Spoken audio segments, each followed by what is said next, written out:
Hey guys, welcome back to TechMan. Today, let me show you how to use promo code and Polybuzz AI. Ever get a promo code and then spend more time figuring out where to enter it than actually using it? Yeah, same here. Inside Polybuzz AI, it's actually pretty straightforward once you know where to look. After logging into my account, I head straight to the top right and open my profile settings. From there, there's a promo code section sitting just under the account options. Easy to miss if you're scrolling too fast. Once I tap into it, I see a field asking me to enter the code, so I type it in and hit confirm.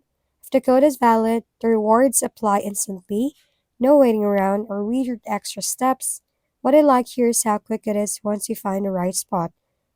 Make sure you enter the code exactly as it's written because even a small typo can make it look like it doesn't work.